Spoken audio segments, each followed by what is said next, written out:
우리의 생사, 화복을 주관하시는 하나님 아버지 감사합니다.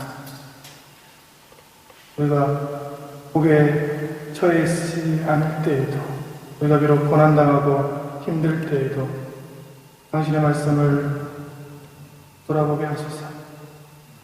우리가 어렵고 우리의 뜻대로 되지 아니할 때에도, 우리가 힘들고 지칠 때에도, 실망할 때에도 먼저 당신의 말씀을, 하나님의 생명의 말씀을 돌아보게 하옵소서. 내가 천지의 기초를 둘 때에 내가 어디 있었느냐 요백에 물어보신 것처럼 힘들고 어려울 때에 먼저 하나님을 바라보고 창조자 주님을 기억하게 도와주옵소서. 우리의 삶이 주님의 말씀으로 가득 차고 입술로만, 혀로만 하나님을 사랑한다는 것이 아니라 진실과 행함으로 삶에서 주님을 높여드리게 우리 입술과 우리의 몸을 주장하여 주옵소서. 특별히 이 시간 저의 입술과 몸을 주장하여 주시사 주님이 원하시는 말씀을 선포하게 하시고 인간적인 모든 생각과 주님 것이 아닌 모든 것들을 제하여 주옵소서. 늘 감사드리며 우리 주님 예수님의 이름으로 기도합니다. 아멘.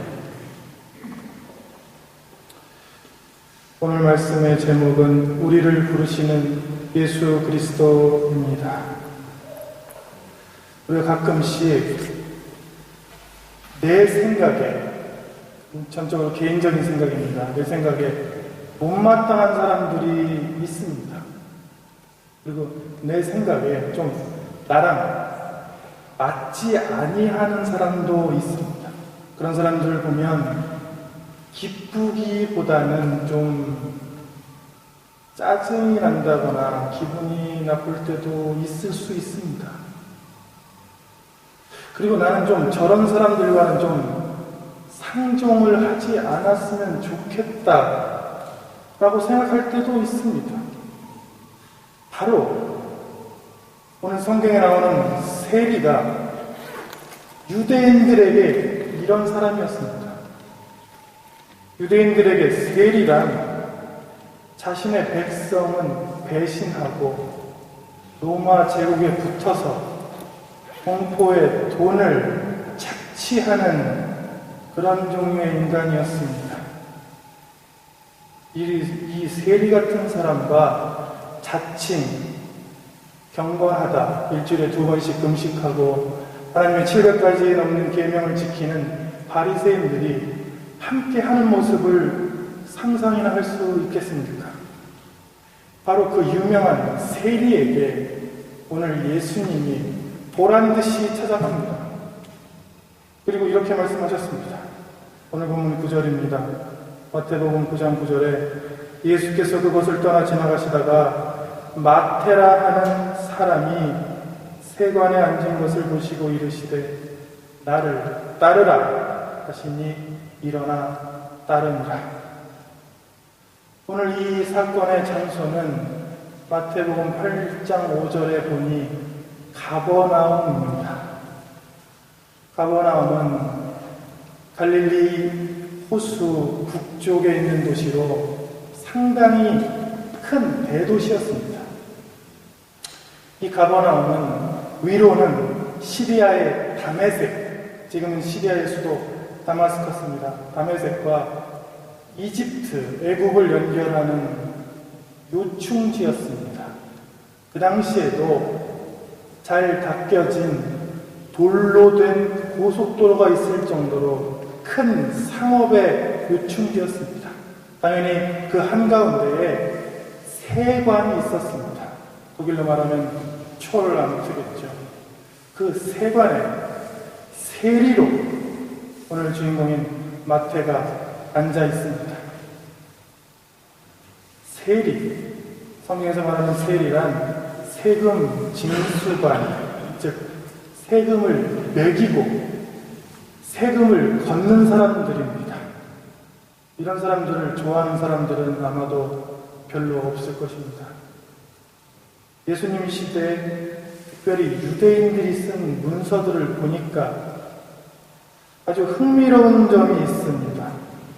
어떤 한 목록이 있는데 많은 직업 중에 멸시와 천대받는 아주 안 좋은 직업들의 목록이 있었습니다.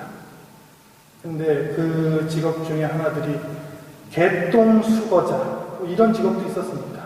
하도 이제 짐승들, 동물들이 많이 지나다니니까. 그리고 당나귀 몰이꾼, 이것도 안 좋은 직업이었습니다.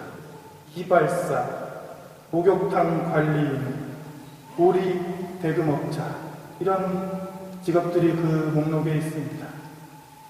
이런 직업들의 특징은 종교적으로 불결하거나 아니면 그 직업에서 자신이 맡고 있는 물건이나 돈을 주로 잘 착복하는 직업이었습니다.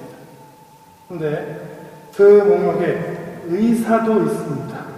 왜냐하면 의사는 그 당시에 부자들에게는 환대하면서 치료비를 잘 내지 못하는 가난한 사람들을 홀대했기 때문이었습니다. 근데 이 목록에 가장 마지막에 가장 안 좋은 자리에 당연히 세리가 있었습니다.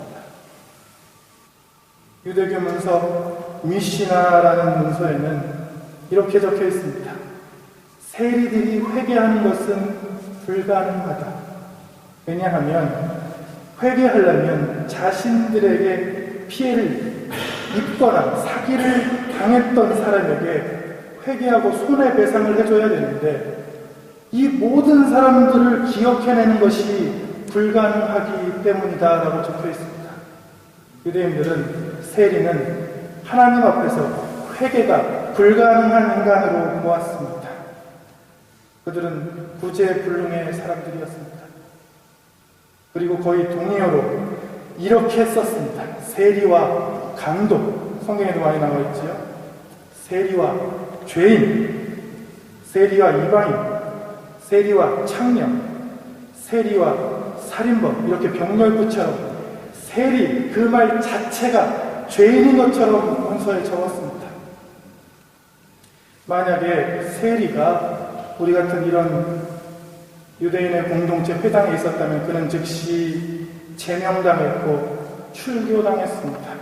그는 법정에서 증인으로 서는 것이 거부되었습니다. 유대인 사회에서는 시민권을 박탈했고 증오와 멸시의 대상이었습니다. 그런데 단 한 가지 좋은 점이 있었어요. 세리는 돈을 많이 벌었습니다. 이런 유대 사회에서 보면, 바리새인들이 보면 말도 안 되는 인간에게, 이 사람에게 보란듯이 예수님이 찾아갑니다. 그리고 그를 12제자 중에 한 제자로 삼으시려 하십니다. 오늘 본문만으로는 자세히 알 수 없지만 아마도 이 세관에 앉아있던 이 마태에게 예수님은 첫 만남이 아니었을 것입니다. 왜냐하면 예수님이 상당히 오랫동안 가버나움에 계셨고 성경에 보니까 가버나움에서 많은 권능을 행했다고 예수님께서 직접 증언하셨습니다.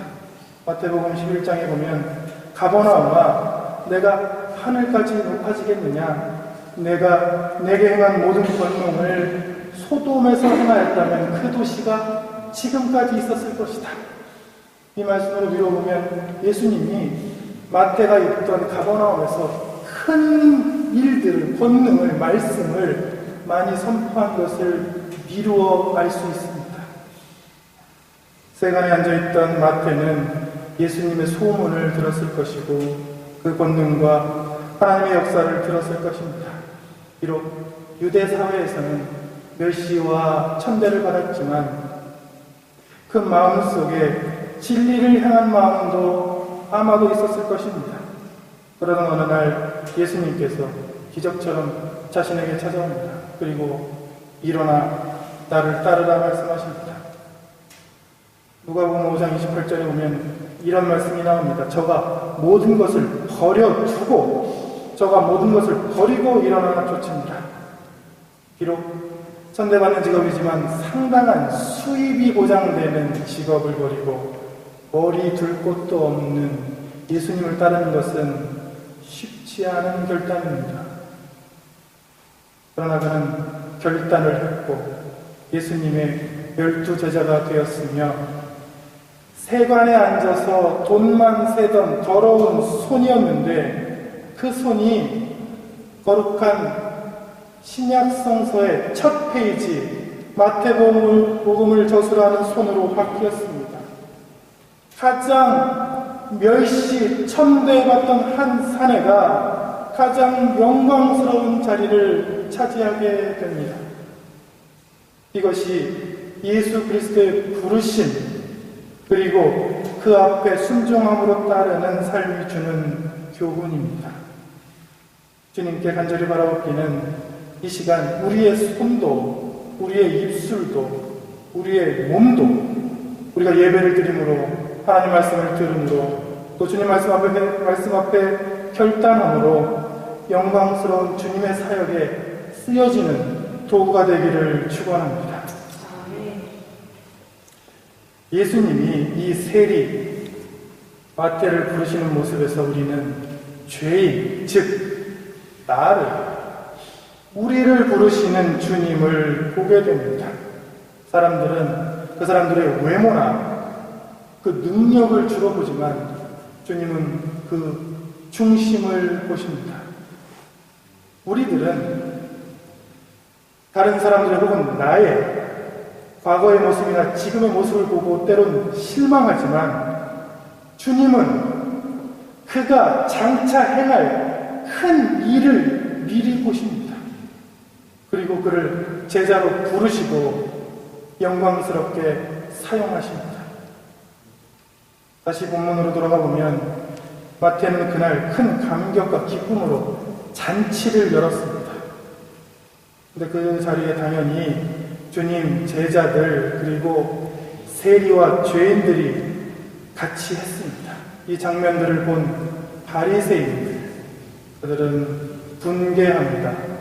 그들은 화가 치밀었습니다. 그리고 이렇게 물어봅니다. 어찌하여 너희 선생은 저런 세리와 죄인들과 함께 먹느냐? 제자들을 비난합니다. 더럽다 합니다. 있을 수 없는 일이라 합니다. 그 말씀을 듣던 예수님께서 이렇게 말씀하셨습니다. 건강한 자에게는 의사가 쓸데없다. 병든 자에게라야 의사가 쓸데가 있다. 나는 너희는 가서 내가 긍휼을 원하고 제사를 원치 아니하노라 하신 뜻이 무엇인지 배우라 말씀하셨습니다. 예수님은 자신을 스스로 의원이다, 의사다 비유했습니다. 실제로 예수님께서 많은 병자들을 고치셨습니다. 하지만 여기에서 본인을 의원이라 하신 것은 병자를 고치는 의사가 아니라 육체의 질병을 고치는 그런 의원이 아니라 바로 영적인 병, 그리고 인간의 가장 근본적인 우리의 죄를 고치시고 회복시키시는 의원을 의미합니다. 예수님은 죄를 회복해야 할 약함으로 질병으로 보셨습니다. 실제로 우리의 죄는 영적인 병입니다. 창세기로부터 시작되는 인간이면 누구나 가지고 있는 근본적인 병입니다. 또 그 병은 우리의 영혼과 육신을 파괴하고 죽이는 무서운 병입니다. 인간이 가진 가장 큰 병은 하나님 앞에서의 죄입니다. 이것이 가장 커다란 병입니다. 이 큰 기계에서 부품 하나가 고장나면 기계가 멈춥니다. 수만 개의 부품으로 된 자동차 중에 작은 부품 하나가 큰 사고를 야기하기도 합니다. 마찬가지로 우리의 마음에, 우리의 영에 하나님과 단절되는 병이 생기면 그것은 우리의 삶을, 우리의 생각을, 우리의 가족을, 때로는 사회를 파괴하기도 합니다. 주님이 마태복음 9장에서 자신을 의원이라, 의사라 묘사한 것은 이런 영적인 병, 영적인 죽음을 고치기 위해서입니다. 이 죄라는 병에서 영적인 단절에서 구원받기 위해서는 오로지 예수 그리스도만이, 그의 은혜만이 필요합니다. 나는 길이요 진리요 생명이니 나로 말미암지 않고는 아버지께로 올 자가 없다라고 주님께서는 말씀하셨습니다. 예수님께서 자신을 의원이다, 의사라 묘사하셨다면 우리들, 예수께서 친히 부르시는 우리들은 아픈 환자로, 좀 약한 자로 보셨습니다. 그래서 우리 죄인들을 죄인이라 정죄치 아니하시고 불쌍히 여기시고 회복시키고 좀 보다듬어줄 약한 자로 보십니다. 너희는 가서 내가 긍휼을 원하고 제사를 원치 아니하노라 하신 뜻이 무엇인지 배우라는 예수님의 말씀에 귀를 기울여야 합니다. 당연히 당시 유대인들은 제사를 가장 중요한 일로 여겼습니다. 그랬기에 각종 율법과 의식, 제사를 아주 철저하게 준수합니다. 아무리 완벽한 율법의 준수와 규율이 있어도 가장 중요한 긍휼과 사랑이 없다면 무슨 소용이겠는가라고 주님은 말씀하고 계십니다. 실제로 그 당시 유대인들은 많은 문제를 가지고 있었는데 사랑이 없는, 그리고 회복이 없는 외식주의, 겉으로만 드리는 제사를 지내고 있었습니다. 지금으로 말하면 겉으로만 드리는 예배입니다. 그리고 지금 우리는 어떻습니까? 하나님께 드리는 이 거룩한 예배에 우리 마음에 주님께서 말씀하신 긍휼이, 사랑이 넘치고 있습니까? 죄인들을 부르러 오셔서 그들을 죄인이라 정죄치 아니하고 오히려 자신의 목숨을 대속물로 주시는 주님의 그 사랑, 그 안타까운 마음이 지금 내 마음에는 있습니까? 나는 제사보다 긍휼과 사랑을 원하노라 하신 주님의 마음이 지금 예배드리는 우리의 마음 속에 있기를 소망합니다. 주님은 또 말씀하십니다. 나는 의인을 부르러 온 것이 아니요 죄인을 부르러 왔노라.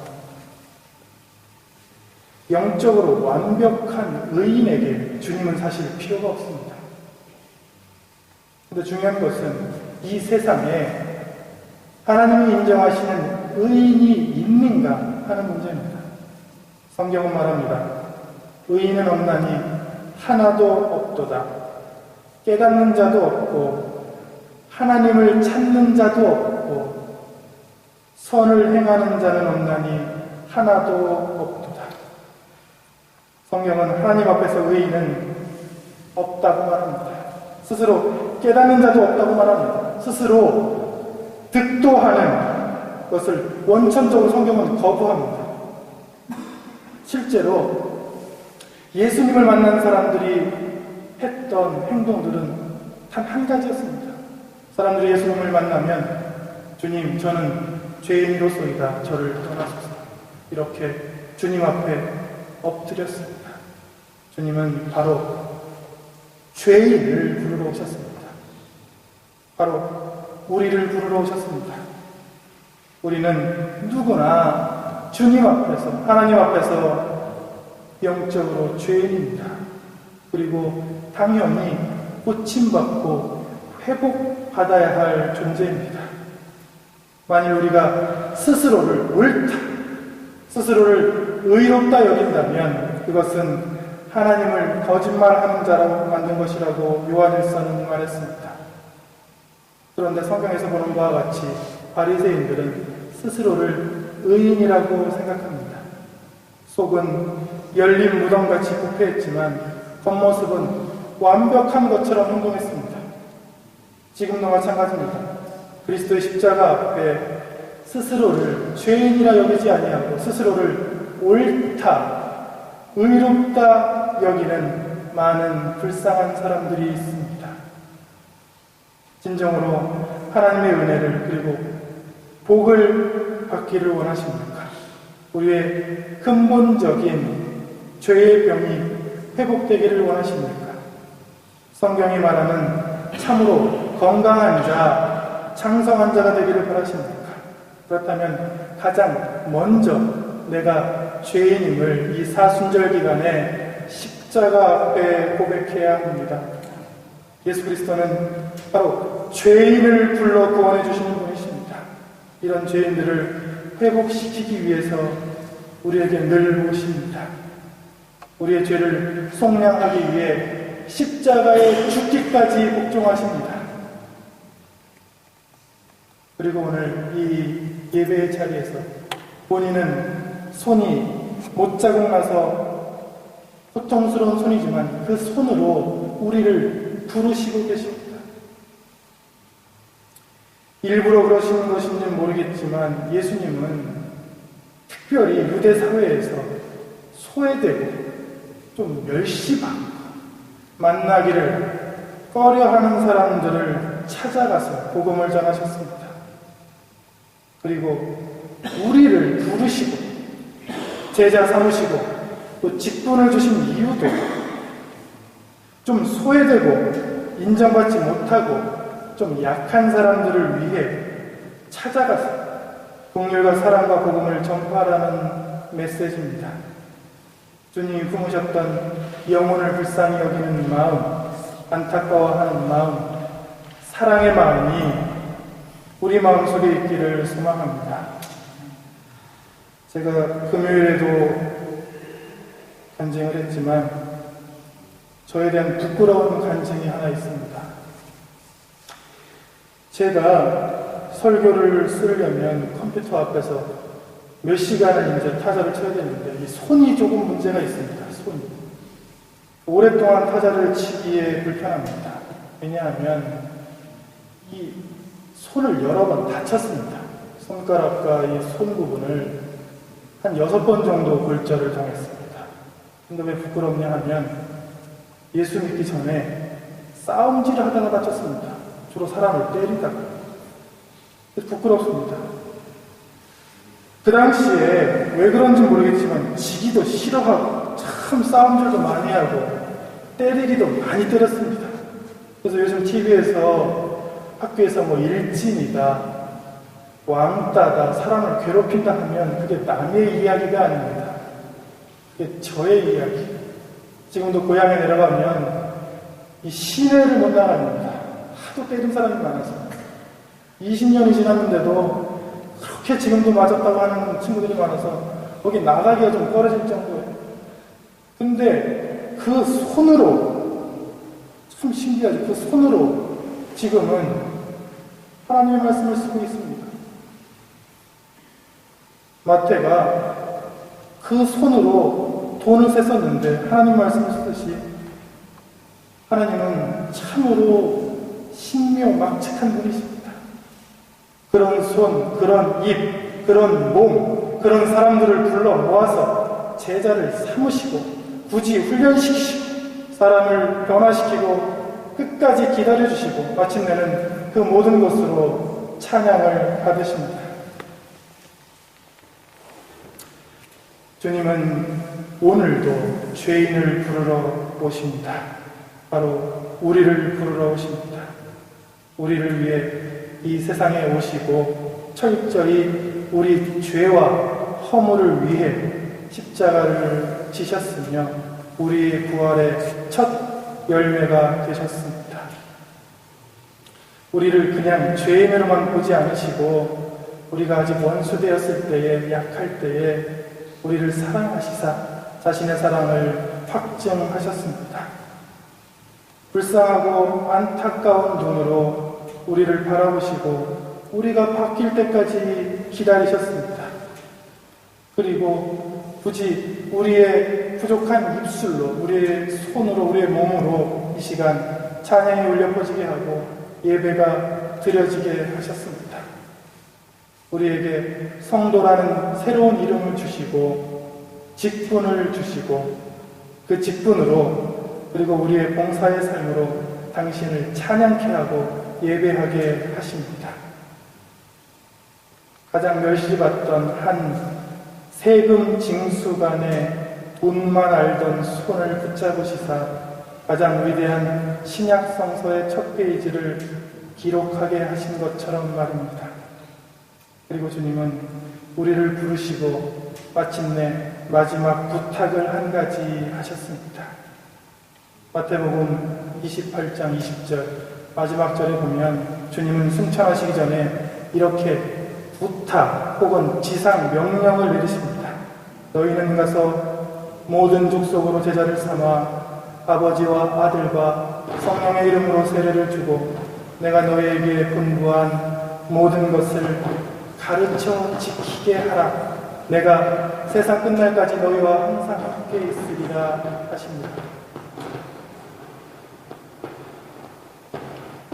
고침받은 병자더러 이제는 고치는 의원이 되라고 말씀하십니다.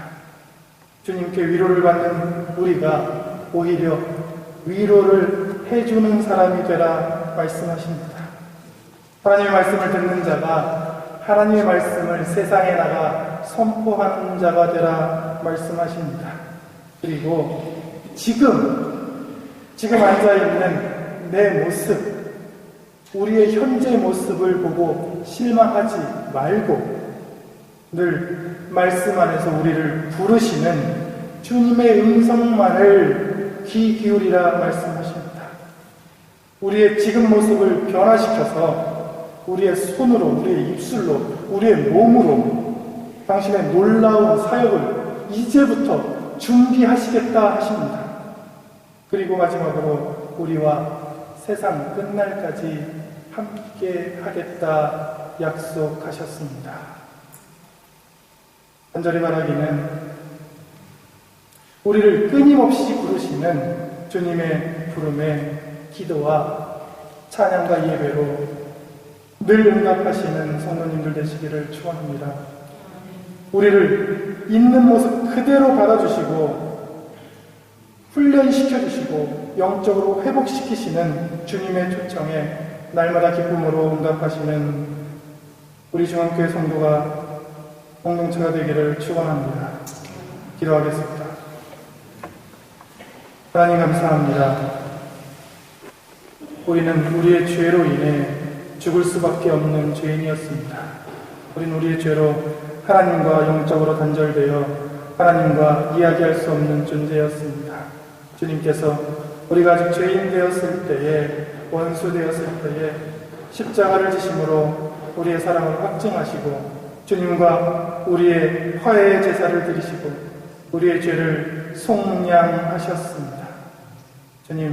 주님은 우리를 죄인이라 여기지 아니하시고 약한 자라 아픈 자라 여기시고 우리를 회복시키시고 우리를 있는 모습 그대로 받아주시고 기다려주시고 당신의 놀라운 사역에 쓰셨습니다.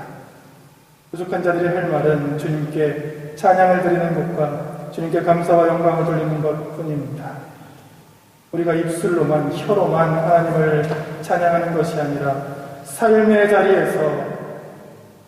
자리에서 주님을 경험하고 주님의 이름을 높이어드리고 주님의 말씀을 선포하는 주의 종들이 되게 하옵소서. 부족한 입술과 손을, 몸을 사용하시사 주님의 거룩한 사역에 쓰여지는 도구가 되게 하옵소서. 청지기가 되게 하옵소서. 놀라운 주님의 증인이 되게 하옵소서. 늘 감사드리며 우리 주님 예수님의 이름으로 기도합니다.